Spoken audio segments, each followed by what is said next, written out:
सवाल में सबसे पहला सवाल में इन्हें पूछ रहा है कि सेलेबल कॉइन को 2 रुपया हो गया क्या बोल के।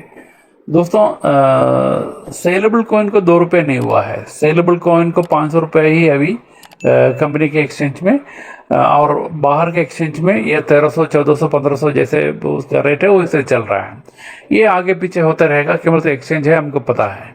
तो सेलेबल कॉइन का रेट में कोई कटौती नहीं हुआ है, लेकिन स्टेकेबल कॉइन से अगर किसी को तो बहुत सारे लोग ये मानते कि हम 100 साल तक इसके लिए रखना नहीं चाहते हैं, कुछ कॉइन हमको अभी बेच के हमारा आज का ज़रूरतें पूरा करना चाहते हैं।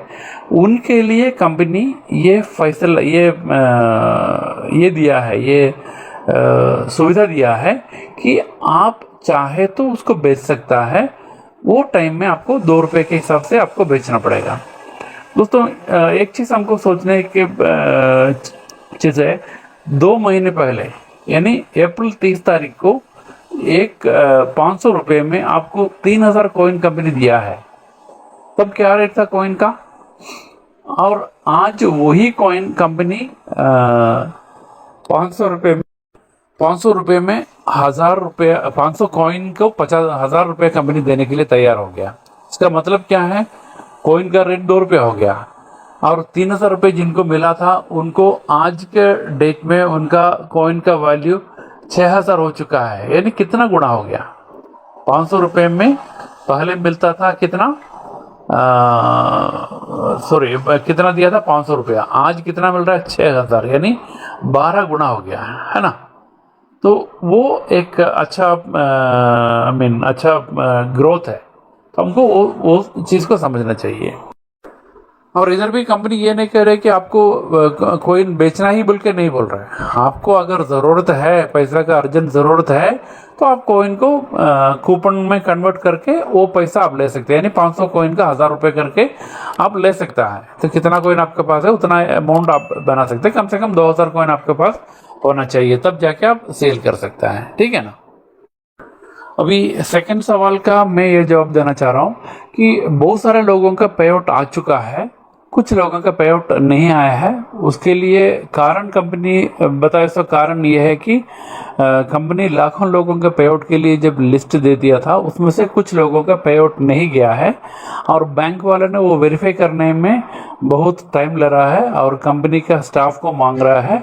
तो इसलिए स्टाफ को देने के लिए कंपनी अभी सोच रहा है किसी व्यक्ति को वहाँ बैंक में डिप्लॉय करके वो सॉर्ट आउट करने के लिए कंपनी प्लानिंग कर रहा है। लेकिन वो भी बहुत लंबा लिस्ट है, तो टाइम बहुत ज़्यादा लगेगा।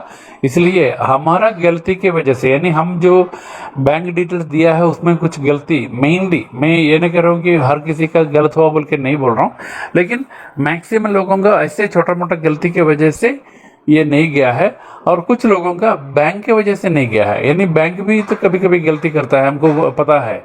तो वो कारण, लेकिन जिनका रुक गया है वो अभी थोड़ा सा वेट करना पड़ेगा, क्यों तो वो आने में थोड़ा सा टाइम लग सकता है, क्यों तो उसका वेरिफिकेशन और बैंक से वेरिफिकेशन और करके बहुत क्या बोलते सारा चीज़ का ये करने के बाद ही दे पाएगा, इसलिए थोड़ा सा टाइम लग सकता है।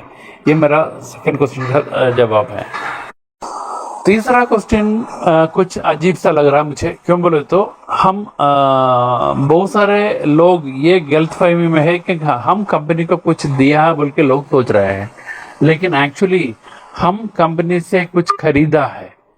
क्या खरीदा है? हम खरीदा क्रिप्टो कॉइन, किबो क्रिप्टो कॉइन खरीदा है। और क्रिप्टो कॉइन खरीदने वाले का मेन मकसद क्या है? वो सेविंग्स के लिए खरीदता है ना। तो जब सेविंग्स के लिए खरीदता है तो उसको बेचने के लिए उससे कुछ वापस मिला बोल के हम अभी सोचना नहीं चाहिए।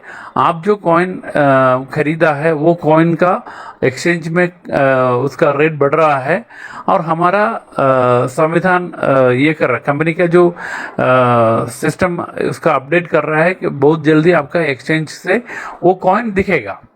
तो तब तक के लिए आपको इंतजार करना है। लेकिन आपको एक चीज समझना है कि आप जो कॉइन खरीदा है वो कॉइन बेचने के लिए नहीं खरीदा है। आपका उसका रेट ज्यादा मिलने के लिए आप खरीदा है। जैसे आप कोई लैंड खरीदते हैं या शेयर मार्केट में शेयर खरीदते हैं, वैसे ही क्रिप्टो कॉइन खरीदा है। ये सोच हमारे में लाए तो हमको ये प्रॉब्लम का सॉल्यूशन बहुत जल्दी मिल जाएगा। और रही बात दूसरा आइटम का, ये कंपनी का अलग अलग प्रोजेक्ट आ रहा है। प्रोजेक्ट में किसी को लेना चाहे तो ले सकते, नहीं लेना चाहे तो ले सकते, उसमें कोई जबरदस्ती तो नहीं है। तो इवन 500 रुपए का जब सेविंग्स अकाउंट लिया तभी भी जबरदस्ती नहीं था, लेकिन जिनका ऑलरेडी उसमें आ गया है उनके लिए ये सेविंग्स के रूप में वो है। और वो सेविंग्स क्या है, आपको बहुत बड़ा रकम बन के वापस मिलने के लिए हमको रखना चाहिए। मैं पर्सनली बोले तो मेरा जब तक मेरा कॉइन 1 लाख का नहीं बनेगा तब तक मैं बेचने के लिए नहीं रखा है। तो ये मेरा पर्सनल ओपिनियन है। आप 500 का 1000 में बेच सकते हैं, 500 का 2000 में बेच सकते हैं, 5000 का 5000 में बेच सकते हैं, वो अलग बात है। लेकिन वो जो भी अमाउंट आप रखा है वो अमाउंट या आप जो कॉइन खरीदा है वो कॉइन आपका सेविंग्स का है। और वो अमाउंट आपको एक्सचेंज ओके होने के बाद आपको वापस मिल जाएगा। तब तक के लिए आपको वेट करना पड़ेगा।